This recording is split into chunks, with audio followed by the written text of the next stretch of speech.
Shalom, selamat siang anak remaja. Ya, kita akan belajar bersama-sama di 1 Samuel 16 ayat 7. Begini firman Tuhan. Tetapi berfirmanlah Allah pada Samuel, janganlah pandang parasnya atau perawakan yang tinggi, sebab aku telah menolaknya.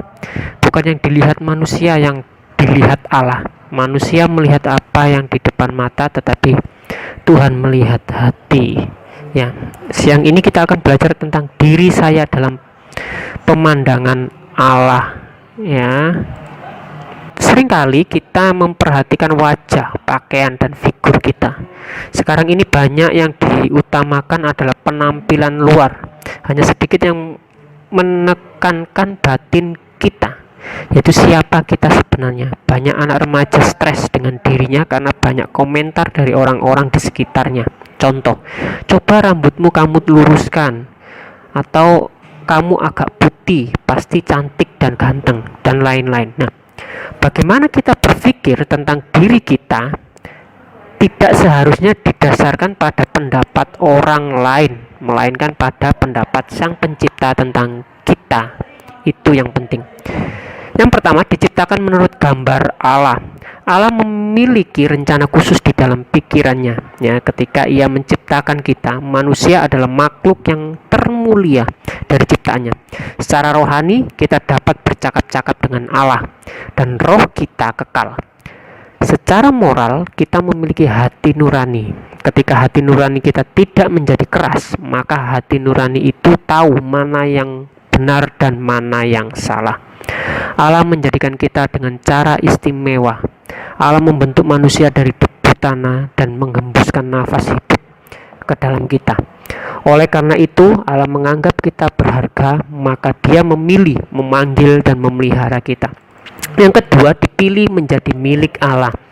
Kita dipilih bukan karena jasa kita, bukan karena kepintaran kekayaan kita.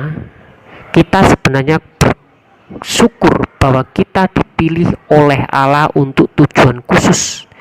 Kejadian-kejadian dan berbagai keadaan di sekitar kita tidak terjadi karena kebetulan, tetapi bagian dari rencana Allah.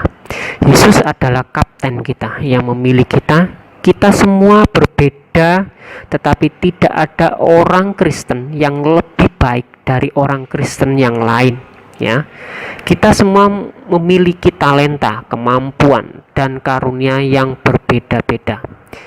Kita dipilih untuk menjadi timnya Allah karena Ia mengetahui bahwa kita cukup berharga bagi Dia. Yang ketiga, disebut anak-anak Allah. Semua orang yang menerimanya diberinya kuasa supaya menjadi anak Allah, yaitu mereka yang percaya dalam namanya. Yang dimaksud dengan percaya dalam namanya adalah kita tidak hanya percaya bahwa seorang yang bernama Yesus Kristus itu ada, tetapi kita harus percaya pada Yesus sepenuhnya. Serahkan seluruh hidupmu padanya dan biarkan Allah menguasai semua aspek hidupmu. Seorang Kristen bisa disamakan dengan berlian yang belum diasah, yang tidak menampakkan kecemerlangannya. Kita mungkin kelihatan tidak berarti menurut ukuran duniawi, tetapi apabila si tukang emas, yaitu Yesus sendiri, memotong dan mengasah, nyatalah nilai kita yang sebenarnya. Yang keempat, terakhir, dipelihara oleh Allah. Allah sangat memperhatikan setiap peristiwa dalam kehidupan kita, dan tidak ada peristiwa yang terlewatkan.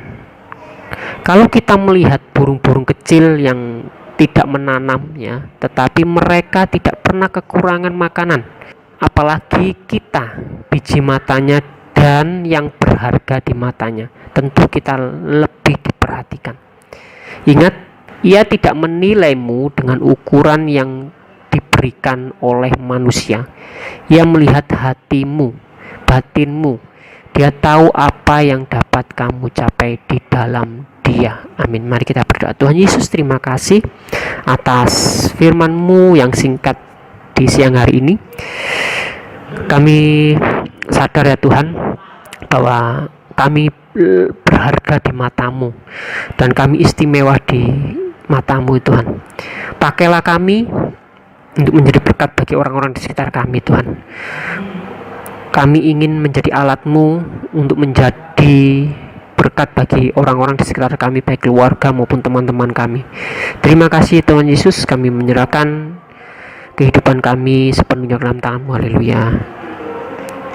Amin.